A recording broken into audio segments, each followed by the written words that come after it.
ভয়ঙ্কর এই সিঁড়িগুলো পার করতে এখানকার বাসিন্দাদের প্রতিদিন 2 থেকে 4 ঘন্টা সময়ের প্রয়োজন হয়। কিন্তু সিয়াং প্রদেশের এই প্রত্যন্ত গ্রামের বাসিন্দাদের কাছে এই 800 কিলোমিটার খাড়া সিঁড়ি পার হওয়া যেন প্রতিদিনের রুটিন।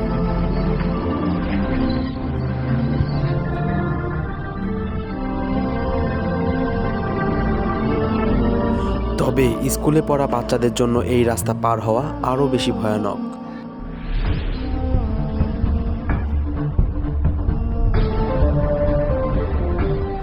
তাই তারা স্কুলের হোস্টেল থেকে শুধুমাত্র সাপ্তাহিক ছুটির দিনে নিজেদের বাড়ি যায়। তাদের মধ্যে কেউ কেউ আবার 2 সপ্তাহে একবার বাড়ি যায়।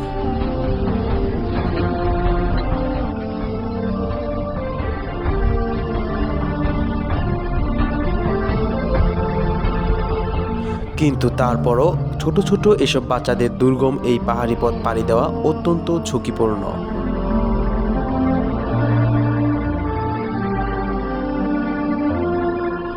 তবে এই পাহাড়ের চূড়ার বসবাসকারী গ্রামবাসীদের জন্য এই সিঁড়ি বেয়ে উপরে ওঠানামা যেন খুবই স্বাভাবিক ব্যাপার, যদিও প্রতিটা ধাপে থাকে মৃত্যুর ফাঁদ।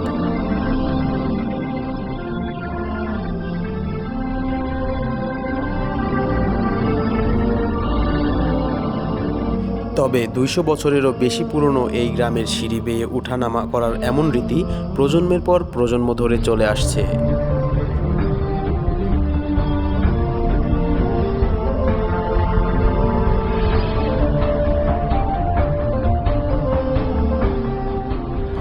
মাঝে মাঝে গ্রামবাসীদের তাদের সবচাইতে নিকটতম বাজারে কৃষিপণ্য বহন করার সময়ও এই ভয়ঙ্কর সিঁড়ি পার হতে হয়, আর এভাবেই তাদেরকে অনেকটা পথ পাড়ি দিতে হয়।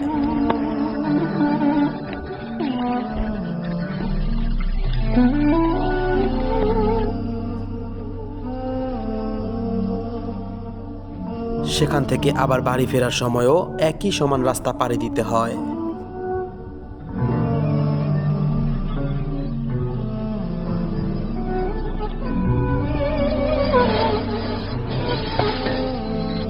এই দুর্গম রাস্তা পার হতে তাদের প্রায় 2 থেকে 4 ঘন্টা সময় লেগে যায়।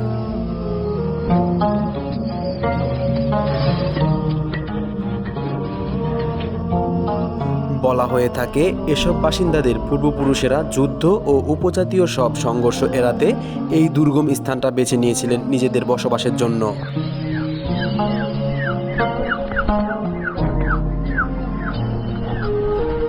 সেই সাথে তাদের পূর্বপুরুষদের অনেক সাহসিকতার সাথে এই দুর্গম জায়গাটিকে খুঁজে এরপর বসবাসের যোগ্য করে তুলতে হয়েছিল।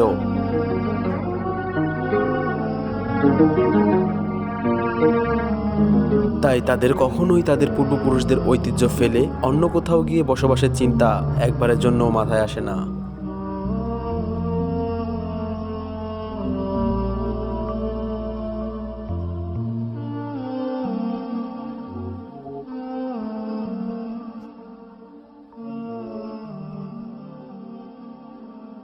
এই গ্রামের সাধারণ জনগণ গবাদি পশু পালন করে, সেই সাথে ভুট্টা এবং আলু চাষও করে।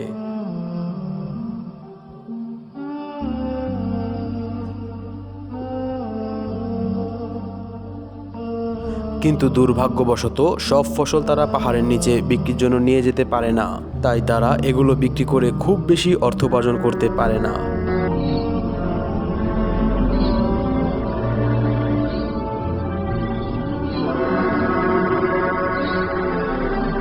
দুই 2016 সালের শুরুতেই এই গ্রামের একটা দৃশ্য ইন্টারনেটে ছড়িয়ে পড়ে।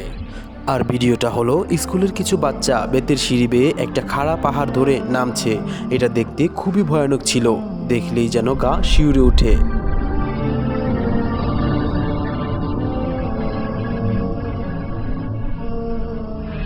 সিঁড়িগুলো ছিল অনেক বেশি খাড়া এবং পাহাড়ের সাথে লাগানো। ছবিটা বেশ দ্রুতই ভাইরাল হয়ে যায়, আর এতে করে দুর্গম অঞ্চলে বাস করা বাসিন্দাদের কষ্টের জীবন বিশ্ববাসীর সামনে চলে আসে।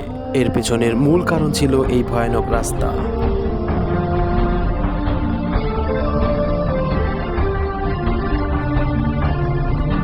এই ঘটনার পর স্থানীয় সরকার তাদের তৈরি করা সাধারণ সিঁড়িগুলোর বদলে স্টিলের হ্যান্ডেলযুক্ত সিঁড়ি বসিয়ে দেয়, যাতে করে তারা আরও কম সময়ের মধ্যে যাতায়াত করতে পারে।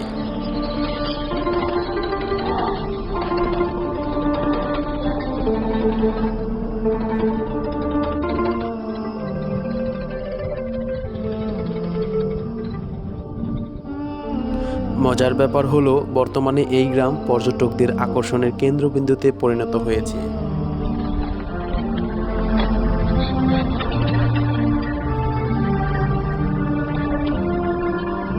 এছাড়াও গ্রামবাসীদের পক্ষ থেকে জানানো হয়েছে পর্যটকদের সুবিধার জন্য এবং একটু ভালো জীবনযাপনের আশায় এখান থেকে 87টা পরিবার চলে যাওয়ার জন্য ইচ্ছা পোষণ করেছে।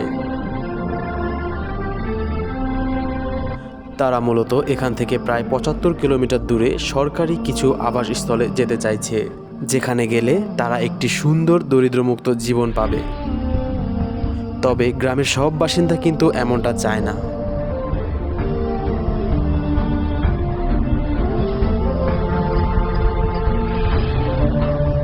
এখানে এখনও 30টা পরিবার তাদের পূর্বপুরুষের ঐতিহ্য এবং সংগ্রামের স্মৃতি বজায় রাখার জন্য পাহাড়ের এই চূড়াতে থাকার সিদ্ধান্ত নিয়েছে।